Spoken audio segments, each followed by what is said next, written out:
여러분 안녕하십니까? 여러분 모두에게 주의 평안이 임하길 바랍니다. 오늘은 월요일 교과 아브라함의 부르심이란 주제로 교과 내용을 함께 살펴보겠습니다. 먼저 기도하고 시작하겠습니다. 아버지 하나님, 우리를 부르셔서 하나님의 자녀 삼아 주시고 주의 복을 나누는 자로 오늘도 살게 하시니 감사합니다.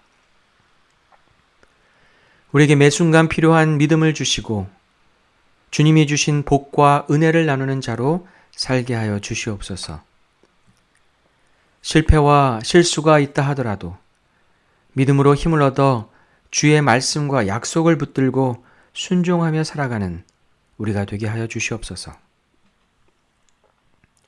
주의 말씀을 지켜 행함으로 지혜와 지식을 가진 자로 오늘을 살게 하여 주시옵소서. 예수 그리스도 이름으로 기도합니다. 아멘. 하나님의 뜻과는 상관없는 많은 종족과 나라들이 등장한 후에 하나님은 아브라함을 부르셔서 이 땅의 종족과는 다른 나라를 세우려 하셨습니다. 하나님은 인간의 힘과 노력으로 이미 세워진 나라와 민족을 변화시켜서 하나님이 원하시는 나라를 만들지 않았습니다. 한 사람인 아브라함을 부르시고 그 사람을 통해 세상과는 다른 민족을 만드실 계획을 세우셨습니다. 인간의 열심과 죄악된 계획 위에 하나님의 나라는 서지 않았습니다. 비록 시간이 오래 걸리고 인간의 상식과 생각을 넘어선 일이지만 하나님은 한 사람을 통해 하나님의 축복을 나누어 줄 민족을 세우려 하셨습니다. 하나님이 아브라함을 통해 계획하신 나라는 땅의 종족과는 다른 종족, 다른 나라였습니다. 나아가는 방향과 목적도 다른 나라였습니다. 창세기 12장 2절로 3절입니다. 내가 너로 큰 민족을 이루고 내게 복을 주어 내 이름을 창대하게 하리니 너는 복이 될지라. 너를 축복하는 자에게는 내가 복을 내리고 너를 저주하는 자에게는 내가 저주하리니 땅의 모든 족속이 너로 말미암아 복을 얻을 것이라 하신지라. 75세의 나이에도 자식이 없던 아브라함을 통해 하나님은 큰 민족을 이루겠다고 말씀하십니다.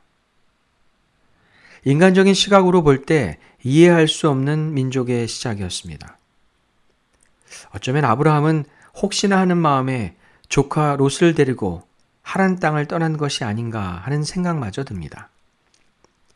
믿음 없이는 시작할 수 없는 일이었습니다. 우리의 삶 속에서도 하나님의 나라는 이렇게 믿음으로 시작됩니다.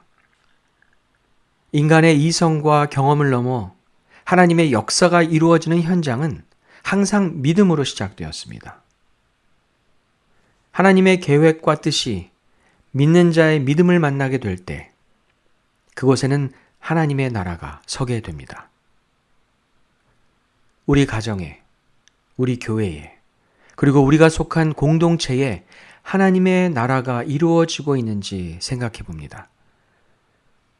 우리가 하나님의 뜻과 계획을 온전하게 분별하지 못하거나 이미 깨닫고 알게 된 하나님의 뜻을 믿음으로 실천하지 못할 때 하나님의 나라는 온전히 서지 못할 것입니다. 하나님은 아브라함을 부르셔서 복이 되게 하셨습니다. 아브라함 자신만을 위한 복이 아니라 땅의 모든 족속에게 복을 주시려고 아브라함을 부르셨습니다. 세상에 자신의 이름을 높이고 위대한 나라와 민족을 이룬 권세자들은 아브라함이 누구인지 알지 못했습니다. 관심도 없었습니다. 아브라함이 하란을 왜 떠나는지, 왜 가나안 땅에 가려 하는지 알고 싶지도 않았습니다. 그러나 아브라함은 하나님의 원대한 뜻을 품고 땅의 모든 족속에게 복을 주기 위해 떠나고 있었습니다. 이미 큰 민족과 나라를 이룬 자들에게 진정한 복을 나누어 주기 위해 고향을 떠나는 아브라함의 모습이 복음을 가지고 믿음으로 살아가는 주의 백성의 모습과도 같아 보입니다.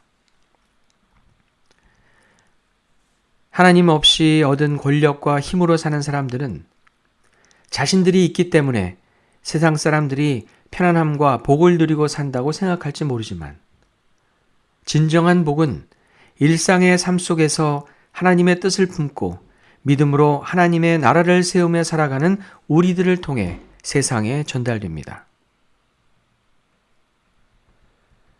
인간이 세운 나라는 다른 사람, 다른 나라의 복을 빼앗아야 유지가 되는 나라지만 하나님이 우리를 통해 이루시고자 하시는 나라는 우리가 받은 하나님의 복을 나누어야 더 확장되는 나라입니다.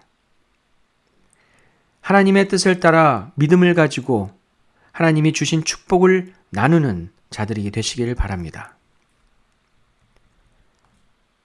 신명기 4장 5절로 6절에 보면 하나님이 아브라함을 통해 성취하신 나라인 아브라함의 자손들이 하나님의 백성으로서의 정체성을 유지하기 위해 무엇을 해야 하는지 말씀해 주고 있습니다. 내가 나의 하나님 여호와께서 명령하신 대로 규례와 법도를 너희에게 가르쳤나니 이는 너희가 들어가서 기업으로 차지할 땅에서 그대로 행하게 하려 함인즉 너희는 지켜 행하라. 이것이 여러 민족 앞에서 너희의 지혜요 너희의 지식이라. 그들이 이 모든 규례를 듣고 이르기를 이 큰 나라 사람은 과연 지혜와 지식이 있는 백성이로다 하리라. 하나님의 약속으로 이루어진 나라와 민족은 하나님 외에는 다른 왕을 두지 않는 나라였습니다. 오직 하나님이 주신 규례와 법도를 지켜 행하는 사람들의 나라였습니다. 이들이 하나님의 규례와 법도를 지켜 행할 때 여러 다른 민족이 이들을 보고 지혜와 지식이 있다고 말할 것입니다. 만약 하나님의 백성이 여호와께서 주신 원칙과 율법을 지키지 않는다면 이들은 다른 민족과 나라들에게 오히려 웃음거리가 될 것이었습니다. 인간의 힘이 아닌 하나님의 약속의 성취로 이루어진 나라의 백성들은 주의 말씀에 순종할 때 지혜와 지식이 있는 백성이 되는 것입니다.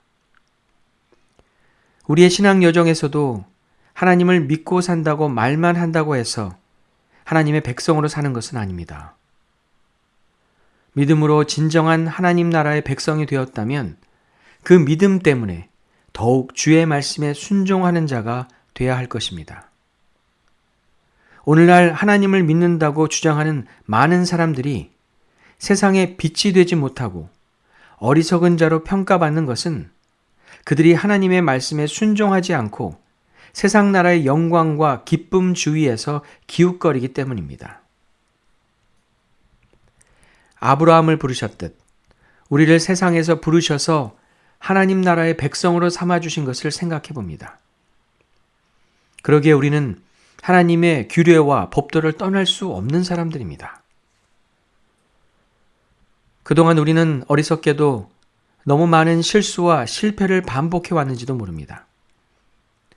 우리의 가족과 교우들이 혹시 나를 지혜와 지식이 있는 진짜 하나님 나라의 백성으로 인정하지 않을지도 모릅니다.